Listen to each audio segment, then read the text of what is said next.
नमस्कार दोस्तों, स्वागत है आप सबों का एक बार फिर से आपके अपने YouTube चैनल रामगढ़ एडुकेयर में। गणित पेडागोजी का ये क्लास है दोस्तों, और इस क्लास में हम लोग डिस्कस करेंगे गणित शिक्षण में त्रुटि विश्लेषण, जो टॉपिक हमारे सिलेबस में मेंशन है गणित पेडागोजी के। तो इससे संबंधित सवाल करेंगे, इम्पोर्टेंट क्वेश्चन, साथ ही साथ आपके प्रीवियस ईयर क्वेश्चन जो अभी तक पूछे गए हैं, जिससे आपको पता चलेगा कि पेडागोजी में किस स्तर के सवाल पूछे जाते हैं। तो इस टॉपिक से 1 से 2 सवाल हर साल आपको पेडागोजी में देखने को मिलते हैं गणित पेडागोजी में, और ये पेपर 2 के लिए है, पेपर 1 के लिए इतने डिफ़िकल्ट नहीं पूछे जाते हैं। तो चलिए क्वेश्चन देखते हैं, शुरू करते हैं। बहुत ज़्यादा यहाँ पर टाइम हमें नहीं वेस्ट करना है, सीधे पहला सवाल देखेंगे। विद्यार्थी गणितीय समस्याओं को हल करते समय गलतियाँ करते हैं क्योंकि। अब विद्यार्थी जो है दोस्तों गलतियाँ करते हैं, क्यों करते हैं? गणित का जो समस्या है उसको सॉल्व करने के टाइम में सबसे सही रीज़न यहाँ पर कौन सा देखने को मिल रहा है? वे एक से अधिक पाठ्यपुस्तक के नहीं पढ़ते। कोई ज़रूरी नहीं है बहुत पाठ्यपुस्तकें पढ़े आप, उसका सामाजिक आर्थिक स्तर से तो यहाँ तो कोई मतलब नहीं है। वे अर्थ निर्माण के अपने प्रयास में संकल्पनाओं का वैकल्पिक निर्वचन करते हैं। देखिए, तो यहाँ पर अर्थ निर्माण में ये अपना प्रयास में संकल्पनाओं का जो वैकल्पिक निर्वचन है उसका प्रयोग करते हैं। तो ये यहाँ पर आपका करेक्ट आंसर हो जाएगा तीसरा वाला। वे पर्याप्त अभ्यास नहीं करते हैं। ऐसा नहीं है कि बहुत ज़्यादा अभ्यास करते रहें तभी गलती नहीं होगा, 1-2 बार में भी हम सीख जाएंगे तो गलती नहीं होगा। यहाँ पर जो अर्थ निर्माण है और जो वैकल्पिक निर्वचन है वो सही से नहीं कर रहे हैं। तीसरा ऑप्शन यहाँ पर आपका करेक्ट आंसर होगा। आगे देखिए, क्षेत्रमिति पढ़ाते समय शिक्षक आगे बढ़ने से पहले बोर्ड पर सभी सूत्र लिख देती है। अब सभी जो फॉर्मूला है पहले ही लिख देती है, तो ये कौन सा मेथड यहाँ पर दिख रहा है? निगमन विधि पहले नियम बताया जा रहा है, फिर बाद में क्वेश्चन करवाए जाएंगे या फिर एग्जाम्पल्स दिए जाएंगे। समस्या समाधान पद्धति है, समस्या समाधान पद्धति यहाँ पर होगी। गणित के विकास को ऐतिहासिक, सामाजिक और सांस्कृतिक संदर्भ में पढ़ाना, ये तो समस्या समाधान विधि नहीं है।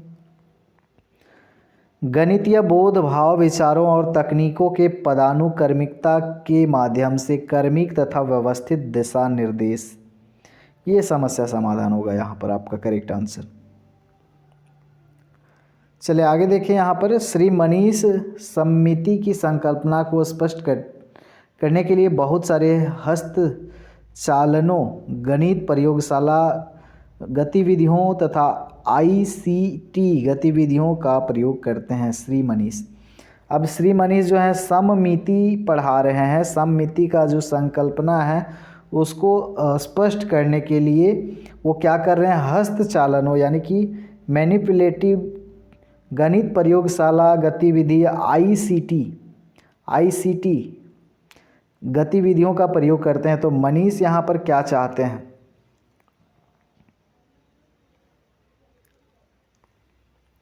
समय व्यतीत करना चाहते हैं? नहीं, समय तो यहाँ व्यतीत नहीं करना चाहते, केवल गतिबोध शिक्षार्थियों को संतुष्ट करना चाहते हैं। ये भी सही नहीं है, वो तो सबके लिए काम कर रहे हैं, सबको कॉन्सेप्ट क्लियर करने के लिए वो ये सारी चीज़ें कर रहे हैं। सभी अधिगम शैलियों वाले विद्यार्थियों को संतुष्ट करना चाहते हैं, इसीलिए तो ये इतनी सारी एक्टिविटीज़ और प्रयोगशाला, हस्तचालन सभी का यूज़ कर रहे हैं, ICT का। सलमान -3 -4 बराबर +7 को हल करता है, इस त्रुटि का कारण है। अब देखिए, सलमान जो है -3 और -4 क्या होना चाहिए? -7 होना चाहिए, तो ये +7 लिखता है सलमान। तो त्रुटि का यहाँ पर कारण क्या हो सकता है? सलमान को समान प्रकार की समस्याओं को हल करने के अभ्यास की आवश्यकता है। अब यहाँ पर ये तो गलत कर रहा है, तो अभ्यास क्या करेगा? सलमान को पूर्णांकों के गुणनफल, यहाँ तो जोड़ का बात हो रहा है, जोड़ घटाव का, गुणनफल का बात नहीं है। सलमान लापरवाह है, ऐसा भी नहीं है, ये तो काम कर रहा है, मेहनत कर रहा है। सलमान को पूर्णांकों के योगफल की संकल्पना अस्पष्ट नहीं है। चौथा ऑप्शन यहाँ पर आपका सबसे सही उत्तर हो जाएगा। आगे देखिए अगला सवाल। एक विद्यार्थी निम्नलिखित उदाहरणों का अवलोकन करता है। अब यहाँ पर कुछ उदाहरण दिए हुए हैं, इनका अवलोकन करता है विद्यार्थी। 10 का स्क्वायर है, इसको 5 जोड़ 5 का स्क्वायर लिख सकते हैं, और इसी को फिर a+b का होल स्क्वायर में तोड़ दिया गया है, a² 2ab+b² में, और सॉल्व करके फिर 100 ले आया है। फिर इसको भी उसी तरह से तोड़ा गया है, इसको भी। मतलब 10 को अलग अलग तरीके से यहाँ पर तोड़ा गया है और a+b के होल स्क्वायर के फॉर्म में इसको सॉल्व किया गया है। 6 4 10, 8 2 10, 1 और 9 10, सबका रिजल्ट वही आएगा। तो यहाँ पर निष्कर्ष क्या निकलता है, विद्यार्थी अवलोकन करा इन सारी चीज़ों को, तो निष्कर्ष निकलता क्या है, यही तो निष्कर्ष निकलता है। तो निष्कर्ष निकालने की उपयुक्त पद्धति है, यहाँ पर कौन सी पद्धति है, उपयुक्त पद्धति। देखिए बड़ा ही शानदार है, और अच्छे अगर कॉन्सेप्ट नहीं है तो फिर यहाँ पर दिक्कत होगा आपको। तो यहाँ पर गतिविधि तो हो नहीं रहा है, विश्लेषण भी नहीं कर रहा है, वो अवलोकन कर रहा है। निगमन, पहले नियम तो नहीं पता था, एग्जाम्पल से ये नियम की ओर पहुँचा है, मतलब ये आगमनात्मक आगमन विधि है, आगमन पद्धति है। पहले एग्जाम्पल्स के थ्रू ये समझ के आ रहा है फॉर्मूले पे, तो ये निष्कर्ष निकाल रहा है। तो चौथा ऑप्शन यहाँ पर आपका करेक्ट आंसर हो जाएगा। रेखीय व्यंजक के योग में एक बहुत सामान्य त्रुटि है। अब ये रेखीय व्यंजक है हमारा, इसमें योग में एक बहुत सामान्य त्रुटि, बहुत ही सामान्य कॉमन एरर है, इस प्रकार की त्रुटि को कहा जा सकता है। अब बहुत ही कॉमन यहाँ पर एरर है, तो इस त्रुटि को क्या कहेंगे यहाँ पर, लापरवाह के कारण तो नहीं हुआ है, प्रक्रम प्रकारक त्रुटि भी नहीं है, तुच्छ भी नहीं कह सकते, बहुत सामान्य है, तो संकल्पनात्मक त्रुटि हो सकता है। ये दूसरा ऑप्शन यहाँ पर आपका करेक्ट आंसर हो जाएगा।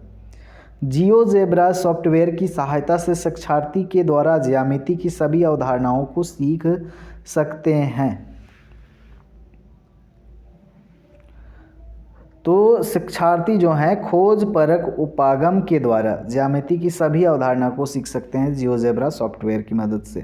तो खोज परक उपागम होगा यहाँ पर आपका करेक्ट आंसर।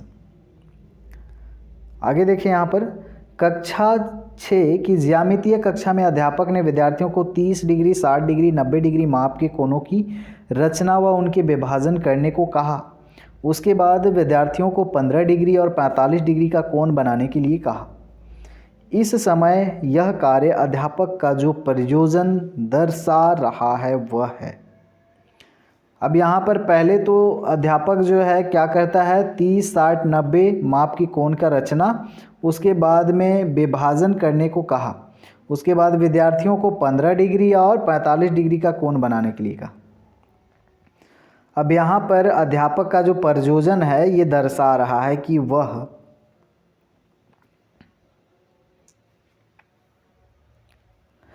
विद्यार्थी शिक्षार्थी की उपलब्धियों का संक्रियात्मक परीक्षा में आकलन कर रहा है, नहीं।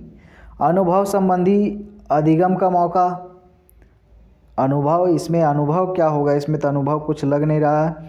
दिए गए कार्य को पूरा करने के लिए विद्यार्थियों की समझ तथा सीखे गए 2 कौशलों को समन्वित करने का आकलन, ये होगा। जो दिया गया कार्य है उसको पूरा करना है, और उसके बाद विद्यार्थियों का जो समझ है तथा सीखे गए जो 2 कौशल थे उनको समन्वित करने का आकलन यहाँ पर हो रहा है।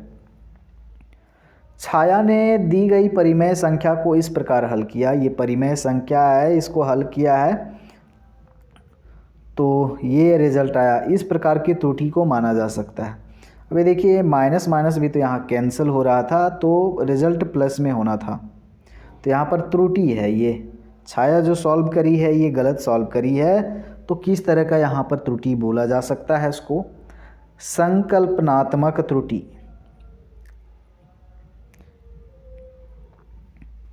इस तरह का त्रुटि जो होगा संकल्पनात्मक त्रुटि कहलाएगा। तकनीकी पर आधारित खेलों जिसमें संख्याओं के गुणनखंड या द्विआयाती आकृतियों को जोड़कर नई आकृति बनाना आदि होता है, इनका प्रयोग। देखिए तकनीकी पर आधारित जो खेल हैं जिसमें संख्याओं के गुणनखंड या द्विआयाती आकृतियों को जोड़कर नई आकृति बनाना आदि होता है, तो इनका प्रयोग से क्या होगा, बालकों में, बच्चों में, विद्यार्थियों में अवधारणाओं को समझने की क्षमता में वृद्धि होगी। बिल्कुल, जो कॉन्सेप्ट हैं इनमें समझने में आसानी होगी, वृद्धि होगी, ताकि वे अपनी योग्यता के अनुसार अन्वेषण, प्रेक्षण और निष्कर्ष करने के कारण कुशल हो सके या हो जाते हैं। तो ये बिल्कुल सही आंसर है आपका पहला वाला। दो पूरक कोण 2:3 के अनुपात में है, उनको ज्ञात कीजिए। अब आपको यहाँ ज्ञात नहीं करने लगना है पेडागोजी में, क्योंकि उस तरह के आंसर्स नहीं हैं। कक्षा 7 की एनसीईआरटी की पाठ्यपुस्तक के उपरोक्त प्रश्न का संदर्भ में है कि, अब किस संदर्भ में है, ये जो प्रश्न है आपका किस संदर्भ में है, किस संदर्भ में है? निम्न श्रेणी का विचार है, क्योंकि यह जानकारी का प्रत्यक्ष स्थिति में उपयोग करने पर आधारित है। निम्न स्तर का तो विचार नहीं है, ये